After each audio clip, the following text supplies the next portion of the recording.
Start कर रहे हैं कीवर्ड रिसर्च प्रोसेस को, ठीक है। और इसकी हमने लास्ट वीडियो में भी इसके बारे में हमने डिस्कस किया था, और इस वीडियो में भी हम डिस्कस करेंगे कि किन किन फैक्टर्स को हमने एनालाइज करना होता है, ठीक है। एक आइडियल कीवर्ड के क्या उसमें प्रॉपर्टीज़ होनी चाहिए, ठीक है। और दूसरी चीज़ ये कि कौन कौन से ऑर्गेनिक हमारे पास टूल्स हैं जिनको यूज़ करके हम अपना एक अच्छा कीवर्ड जनरेट कर सकते हैं या निकाल सकते हैं फ्री में, ठीक है। तो आगे चलते हैं। अच्छा, इसमें हमारे पास 3 मेन फैक्टर्स हैं, ठीक है। इससे हट के बहुत सारे फैक्टर्स होते हैं जो कि हम आगे चल के डिस्कस करेंगे इंशाल्लाह नेक्स्ट वीडियो में। और कुछ मैं आपको अपने एक्सपीरियंस से, जो मैंने डिफरेंट प्लेटफॉर्म से चीज़ें सीखी हैं, अपने एक्सपीरियंस से सीखी हैं, ठीक है, वो भी मैं आपसे शेयर करूँगा। हिडन सीक्रेट्स शेयर करूँगा जो कि बड़ी वेबसाइट्स जो हैं वो यूज़ कर रही हैं, ठीक है। तो वो भी आपने इंशाल्लाह हमारे साथ कनेक्टेड रहें तो आप वीडियो देखें, उसमें हम डिस्कस करेंगे। अच्छा, आगे हम चलते हैं। ये 3 हमारे मेन पॉइंट्स हैं जी। एक है सर्च वॉल्यूम, ठीक है। उसके बाद हमारे पास आ जाता है सर्च वॉल्यूम के बाद हमारे पास आ जाएगी कीवर्ड डिफ़िकल्टी या कंपटीशन जिसको हम कहते हैं, ठीक है। मुख्तलिफ प्लेटफ़ॉर्म्स इसको मुख्तलिफ नामों से इसको लिखते हैं, ठीक है। कुछ कीवर्ड डिफ़िकल्टी लिखते हैं, कुछ कंपटीशन लिखते हैं, ठीक है। तो इसके बाद सीपीसी आ जाएगा, सही है। अच्छा, इसमें हम अब सर्च वॉल्यूम क्या होता है, ठीक है। सर्च वॉल्यूम ये है कि देखें कोई भी एक कीवर्ड है, ठीक है। उस कीवर्ड को जब एक कुछ स्पेसिफिक लोग, ठीक है, यानी कुछ नंबर्स में वो सर्च किया जाता है सर्च इंजन पे, ठीक है, एक ख़ास टाइम फ्रेम के अंदर, ठीक है, जिसको हम यानी कि मिनिमम 1 मंथ के अंदर जो एक कीवर्ड जितनी दफ़ा सर्च किया जाएगा उसको हम उसका सर्च वॉल्यूम कहेंगे, ठीक है। मुख्तलिफ सर्च वॉल्यूम होता है, कुछ कीवर्ड होते हैं जिनका कम सर्च वॉल्यूम होगा, कुछ कीवर्ड होंगे जिनका बहुत ज़्यादा होगा, ठीक है। तो ये डिपेंड करता है मुख्तलिफ चीज़ों के ऊपर। अच्छा जी, आगे चलते हैं। कीवर्ड डिफ़िकल्टी, ठीक है। कीवर्ड डिफ़िकल्टी क्या चीज़ है? अच्छा, कीवर्ड डिफ़िकल्टी या कॉम्पिटिशन आप इसको कुछ भी कह लें, ठीक है। देखें, कीवर्ड डिफ़िकल्टी से हम क्या उसका मीनिंग बनता है? वो ये है कि एक कीवर्ड है, उस पे कितने परसेंट चांसेस हैं हमारे रैंक करने के, ठीक है? यानी कितना मुश्किल है उस पे रैंक करना। अब कीवर्ड की वैल्यू जितनी कम होगी, यानी कि 100 है उसकी वैल्यू, तो उसका मतलब कि उसमें तो चांस है ही नहीं, यानी 100% है उसका डिफ़िकल्टी है, ठीक है? अब एक कीवर्ड की वैल्यू है 5%, ठीक है? या 2% या उसकी डिफ़िकल्टी है 20%, तो उसको हम 100 में से माइनस कर लेंगे, ठीक है? तो इसका मतलब क्या कि हमारा 100 में से अगर हमने 20 को माइनस करते हैं, 100 में से अगर हम 20 को माइनस करते हैं, ठीक है, तो उसका मतलब ये है कि 80% हमारे चांसेस हैं कि हम उस पे रैंक कर सकते हैं, ठीक है। तो कीवर्ड डिफ़िकल्टी और कंपटीशन को हम आगे चल के मज़ीद इसको डिटेल में भी देखेंगे। अच्छा जी, इसके बाद आ जाता है कॉस्ट पर क्लिक, सीपीसी, ठीक है। सीपीसी क्या चीज़ है? सीपीसी ये है कि एक जो आप मतलब एक कीवर्ड आप निकालते हैं, ठीक है? उस कीवर्ड के ऊपर, ठीक है? जो एडवर्टाइज़र उसके लिए पे करेगा, ठीक है? यानी कि पर क्लिक होता क्या है? आप एक वेबसाइट बनाते हैं, ठीक है? वेबसाइट बना के आपने उसके ऊपर अपना एक आर्टिकल डाल दिया, कुछ भी आपने लिख के डाल दिया एक कीवर्ड की बेस पे। जब आपने वो उस पे डाल दिया है और उस पे क्या होगा कि ऐड लग जाता है या उस पे आप ऐड लगाते हैं किसी का, ठीक है? गूगल ऐड आप उस पे एडसेंस के साथ अप्रूवल करते हैं। जब उस पे आपका ऐड लगेगा तो उस ऐड पे आपको जो कॉस्ट आपको मिलेगी, ठीक है? यानी 2 तरीके से सीपीसी को हम देखते हैं। एक तो अ, हमारा आ जाता है कि हमें कितनी मिलेगी, एक आ जाता है कि एडवर्टाइज़र कितना पे करेगा, ठीक है? पूरा प्रोसेस क्या होता है कि एक एडवर्टाइज़र गूगल को पे करता है, ठीक है? एक कीवर्ड के ऊपर, जैसे मैं एक ऐड लगा रहा हूँ, ठीक है? मैं ऐड लगाता हूँ ट्रैवल के ऊपर, ठीक है? मैंने ऐड लगाना है टिकट के ऊपर, ठीक है? कि ticket charges from Dubai to Pakistan. तो उसका मुझे उस कीवर्ड के ऊपर मुझे एक कॉस्ट पे करनी पड़ती है, ठीक है? उस कॉस्ट को गूगल हमसे लेके आगे अपने जहाँ जिस प्लेटफ़ॉर्म पे वो लगाएगा, जैसे वो किसी आपकी वेबसाइट पे लगा रहा है, तो वो उसमें से अपने चार्जेज़ रख के बाकी चार्जेज़ जो हैं वो आपको दे देता है। तो जो मैंने पे किया वो मुझे सीपीसी मुझ पे आ गया, ठीक है? कि उससे जितने मेरे लोग आएँगे, एक क्लिक करके जो मेरे पास बंदा आएगा, उस एक क्लिक के लिए मैंने पे करना पड़ेगा। इसको हम सीपीसी को भी मज़ीद डिटेल में देखेंगे इंशाल्लाह आगे चल के। अभी हम इसका गो थ्रू ले रहे हैं सिर्फ़, ठीक है? अच्छा, सीपीसी के बाद आ जाता है जी हमारे पास अब ट्राइपॉड रूल एक मैंने बनाया है, ठीक है? देखिए, एक आइडियल कीवर्ड जो है उसकी क्या ख़ुसूसियात होती हैं, ठीक है? उसमें क्या-क्या चीज़ें लाज़मी होनी चाहिए। सबसे पहली चीज़ कि मैक्सिमम वॉल्यूम हो उसका, ठीक है? यानी कि उसमें वॉल्यूम उसका जो है नंबर्स उसके वो मैक्सिमम हो। जैसे मैं यहाँ पे अगर सेमरश को ओपन कर लूँ, मेरे पास सेमरश का इस पे है मेरे पास प्रीमियम वर्ज़न, ठीक है? तो हम यहाँ पे चेक कर लेते हैं। अच्छा, एक चीज़ क्या मैंने बोली कि मैक्सिमम वॉल्यूम होना चाहिए। दूसरी चीज़ कि कॉम्पिटिशन यानी डिफ़िकल्टी उसकी लो से लो हो। जितनी कम होगी उतना हमारे लिए ज़्यादा अच्छा है। जैसे मैंने आपको सिंपल बता दिया कि आपने क्या करना है, उसको 100 में से माइनस कर दें, ठीक है? माइनस करेंगे आपको पता चल जाएगा कि इससे में हमारे कितने परसेंट चांसेज़ हैं रैंक करने के। अगर आपकी डिफ़िकल्टी या कॉम्पिटिशन की वैल्यू 5 आ रही है, तो इसका मतलब 95% चांसेस आपके हैं रैंक करने के उसमें, इतना ईज़ी है वो, ठीक है? अच्छा, तीसरी चीज़ क्या है, रेलेवेंट विद यूज़र इंटेंट। अच्छा, अब आपके पास आपने एक जो कंटेंट क्रिएट करना है, ठीक है? जिस कंटेंट के लिए आपने कीवर्ड रिसर्च कर रहे हैं, चाहे वो आप कंटेंट क्रिएट करने के लिए कर रहे हैं, चाहे आप एक ऐड रन करने के लिए कर रहे हैं, ठीक है? तो किसी भी काम के लिए अगर आप कीवर्ड रिसर्च कर रहे हैं, तो उसमें क्या होगा कि आपने अपना यूज़र जो आपके पास कस्टमर अपना आ रहा है, जो आपकी ऑडियंस आ रही है, उसका इंटेंट के मुताबिक आपने रेलेवेंट कीवर्ड निकालने हैं, ठीक है? जैसे अगर आप करते हैं ऐड रन करने के लिए आप एक कीवर्ड निकाल रहे हैं, ठीक है? तो ज़ाहिर-सी बात है ऐड पे जो यूज़र आएगा, जिसको आपने दिखाना है, उसका इंटेंट आपका ये होना चाहिए कि वो बाय करेगा, ठीक है? तो जब आपने उस उसके इंटेंट के हिसाब से यानी कि वो कमर्शियल इंटेंट उसका हो जाएगा, ठीक है? कमर्शियल कीवर्ड आपने स्पेसिफिक उसको देख के निकालना है, ठीक है? तो आपने रेलेवेंसी उस हिसाब से देखनी होगी। अभी हम इसको ज़रा प्रैक्टिकली देख लेते हैं कि सेमरश पे हमें इसके कोई भी कीवर्ड हम सर्च करते हैं, उसको देखते हैं कि हमें वॉल्यूम कितना आ रहा है, कॉम्पिटिशन कितना आ रहा है, ठीक है? और किस तरीके से हम उसको एनालाइज़ करेंगे। देखिए, यहाँ पे मैं आ गया और यहाँ पे मैं एसईओ पे आके, ठीक है? जब आप इसको ओपन करेंगे तो इस तरीके से आपके सामने ये ओपन हो जाएगा इसका डैशबोर्ड। जब यहाँ पे एसईओ में आप आते हैं, यहाँ नीचे लिखा हुआ है कीवर्ड ओवरव्यू, ठीक है? कीवर्ड ओवरव्यू में हम आएँगे और यहाँ पे हम सर्च करेंगे, कोई भी कीवर्ड जो भी आपने सर्च करना है, ठीक है? मैं यहाँ पे देख लेता हूँ अ, दुबई टू पाकिस्तान, मैं यहाँ लिख लेता हूँ, दुबई टू पाकिस्तान फ्लाइट्स, ठीक है? मैंने इसको लिख लिया, ठीक है? अब यहाँ पे हम इसको यूएस के हिसाब से सर्च कर रहे हैं। अच्छा, लोकेशन इसमें बड़ी मैटर करती है। अगर आपने एक कीवर्ड जो आपने सर्च किया है यूएस के हिसाब से और एक कीवर्ड जो आपने सर्च किया है अपना यानी दुबई के हिसाब से। अब देखें, दुबई से पाकिस्तान की फ़्लाइट ज़्यादातर लोग कौन से लोग देखेंगे जो या तो दुबई में हैं जिनकी लोकेशन या तो पाकिस्तान में है, ठीक है?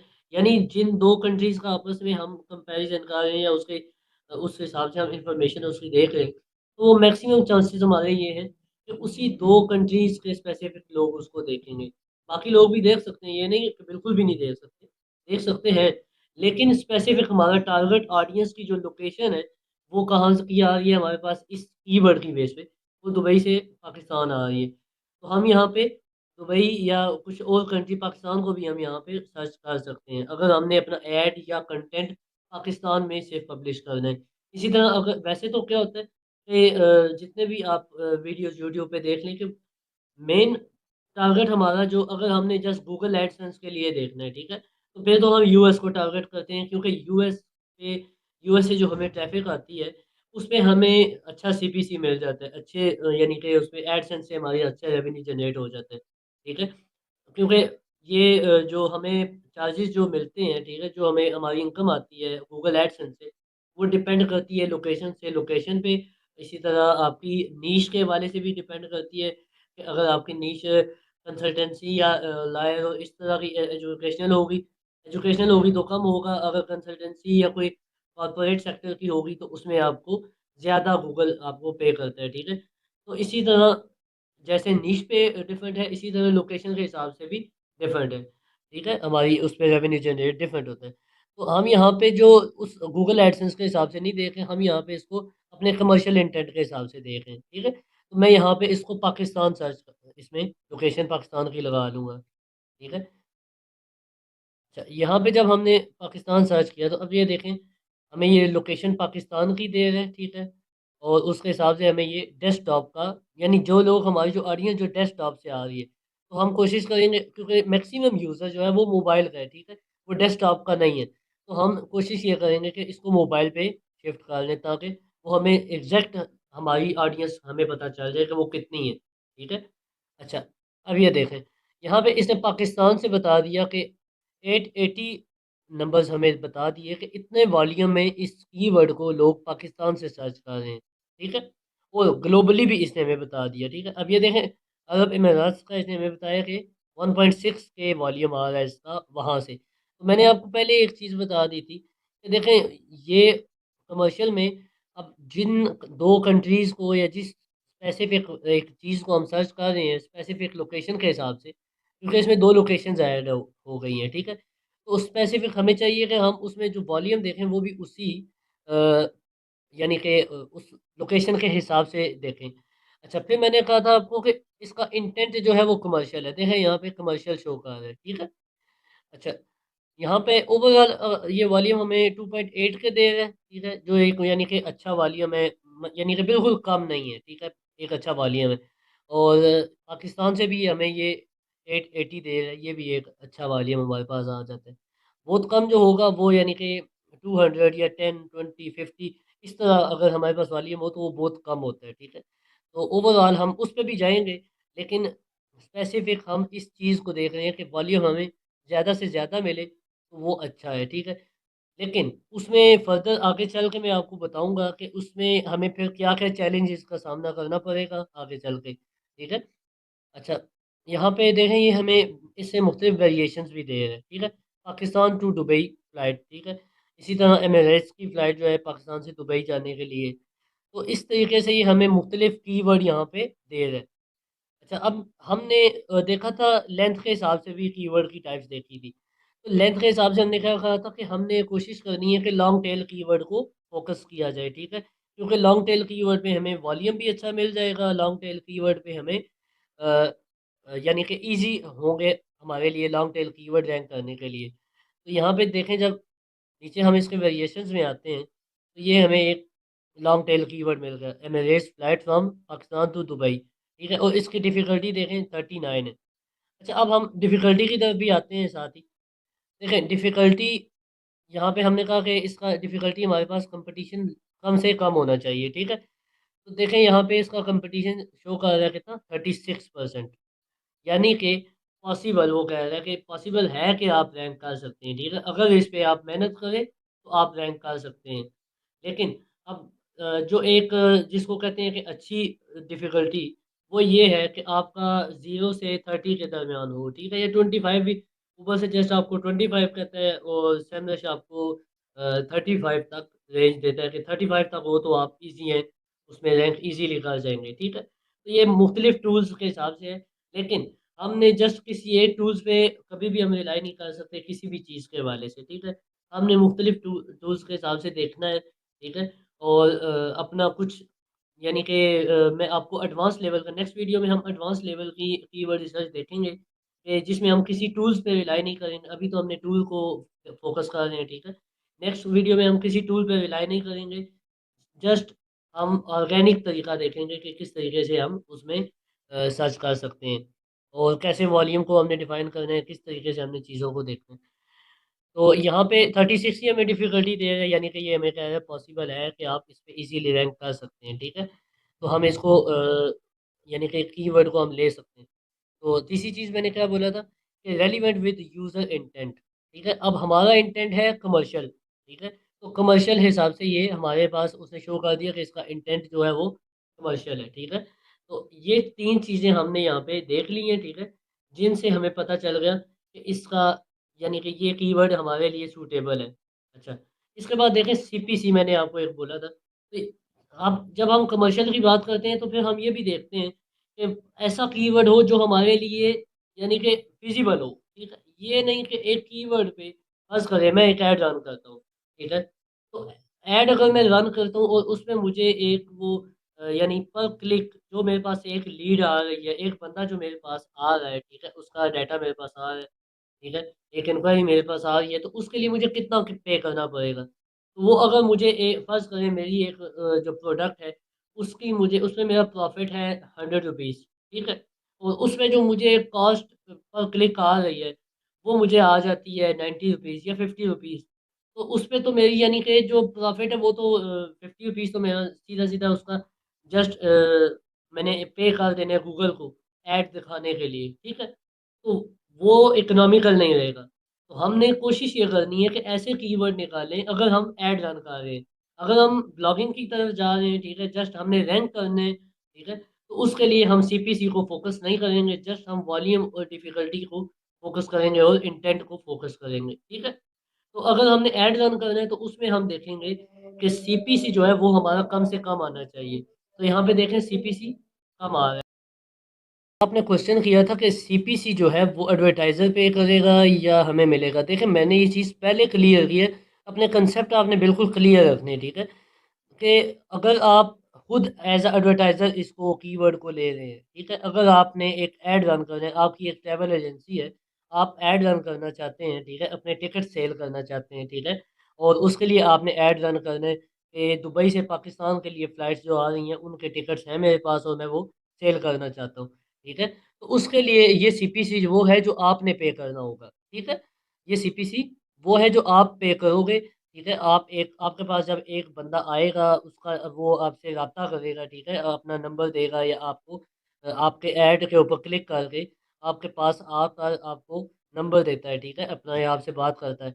अगर वो नंबर दे या ना दे, वो आपकी मतलब के बात की बात है। लेकिन जस्ट आप उसने आपके ऐड पे क्लिक करके आपके पास आ गया, आपकी वेबसाइट के ऊपर, ठीक है? तो आपको $0.07 आपको पे करने पड़ेंगे उस एक अपने जो कस्टमर आपके पास आया है, ठीक है? जो यूज़र आपके पास आया है। इसी तरह अब क्या होगा कि अगर आपने एक ब्लॉगिंग वेबसाइट बनाई हुई है, ठीक है? जस्ट आप उस पे कंटेंट डाल रहे हो आर्टिकल्स डाल रहे हो, ठीक है? कि दुबई से पाकिस्तान के लिए ये फ्लाइट्स जाती हैं या फ़लाँ-फ़लाँ एजेंसी जो है वो इसको डील कर रही है। इस तरह आप कुछ भी कंटेंट उस पे डाल देते हो, ठीक है? अब उस वेबसाइट के ऊपर जब आपने एक वेबसाइट बना दी सेम नीश के ऊपर और ज़ाहिर-सी बात है जब आपने एक ऐड रन किया है, एक एज़ एन एडवर्टाइज़र एक बंदे ने ऐड रन किया है, ठीक है? तो क्या होता है कि गूगल उसका ऐड जो है, वो उसी पे रेलेवेंट नीश वाले वेबसाइट पे दिखाता है पहले, ठीक है? तो जो आर्टिकल्स की ब्लॉगिंग की वेबसाइट्स होती हैं, रेलेवेंट नीश वाली, ठीक है? तो जब गूगल ने उसका जो उसने जो ऐड रन किया है, वो आपकी वेबसाइट पे दिखाएगा, तो उसने क्या करना है कि वो उस ऐड उसने उससे तो पैसे लिए 0.07 डॉलर्स, ठीक है? अब उसमें से गूगल अपने चार्जेज़ रख लेगा, ठीक है? फिर आपको वो आपके जितने मतलब के हर ऐड आपकी वेबसाइट पे एक यूज़र आया हुआ है, ट्रैफ़िक आई हुई है, ठीक है? ठीक है? और उस पे आके एक बंदा उस ऐड पे क्लिक करके वहाँ से चला जाता है उसकी वेबसाइट पे, ठीक है? तो उससे जो आपके थ्रू बंदा वहाँ पे उसकी वेबसाइट पे गया है, ठीक है? उस पे जो आपको मिलेंगे, वो इसमें से भी कम करके आपको वो देगा, ठीक है? तो हमने कोशिश ये करनी होती है, अगर हम ब्लॉगिंग पे देख रहे हैं तो कोशिश ये करेंगे कि सीपीसी वो वाला कीवर्ड उठाएँ जिसका सीपीसी ज़्यादा हो, ठीक है? कई ऐसे कीवर्ड हैं मैंने खुद निकाले हुए हैं, ठीक है? वर्किंग की हुई है मैंने उसपे कि जिनका सीपीसी जो है वो $60 तक है, ठीक है? यानी एक कीवर्ड पे अगर बंदा आपकी वेबसाइट से किसी और पे शिफ्ट होता है, ऐड चल रहा है उसका और आपकी वेबसाइट से वो ट्रैफ़िक किसी और ऐड पे जा रही है, किसी स्पेसिफ़िक प्लेटफ़ॉर्म पे जा रही है, तो उस पे आपको $60 यानी कि उसका सीपीसी आ रहा है। उसमें से आप हिसाब लगा लें कि आपको कितना मिलेगा, ठीक है? यानी कि आपके रेवेन्यू के चांसेस ज़्यादा होते हैं। लेकिन मैंने पहले आपको वो चीज़ एक्सप्लेन कर दी थी कि ये डिपेंड करता है नीश के हिसाब से, ठीक है? डिपेंड करता है लोकेशन के हिसाब से। अब यही ऐड अगर आपका चल रहा है यानी कि फ़्लाइट्स के हिसाब से हम अगर देखें यूएस से यूके की फ़्लाइट, ठीक है?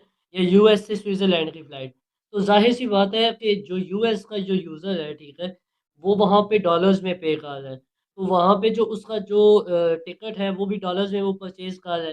तो जो उसका जो ट्रैवल एजेंसी वाला है, उसको भी उसने डॉलर्स में ही उससे चार्ज करना है, तो जब वो डॉलर्स में चार्ज करेगा, अगर वो 100 या 200 या 500 700 डॉलर्स चार्ज कर रहा है, तो उसको अगर एक जो उसका कस्टमर है, अगर वो उसको $10 में या $20 में उसको मिल जाए, तो उसके लिए वो इश्यू नहीं है, ठीक है? अब इसके लिए क्या है कि इस सीपीसी यहाँ पे क्यों काम आ रहा है? इसी वजह से कि पाकिस्तान में जो यहाँ ये पैसे जो चार्जेज़ लोगों ने पे करने हैं, वो पे करने हैं उन्होंने रुपीस में या दिरहम में, ठीक है? तो दोनों की जो वैल्यू है वो कम है उस हिसाब से डॉलर्स की निस्बत, ठीक है? तो उसी हिसाब से उन्होंने सीपीसी भी इसका कम रखा हुआ है, ठीक है? और उस पे कम पैसे चार्ज कर रहे हैं। अभी आपको मेरे ख़्याल से कांसेप्ट ये क्लियर हो गया होगा।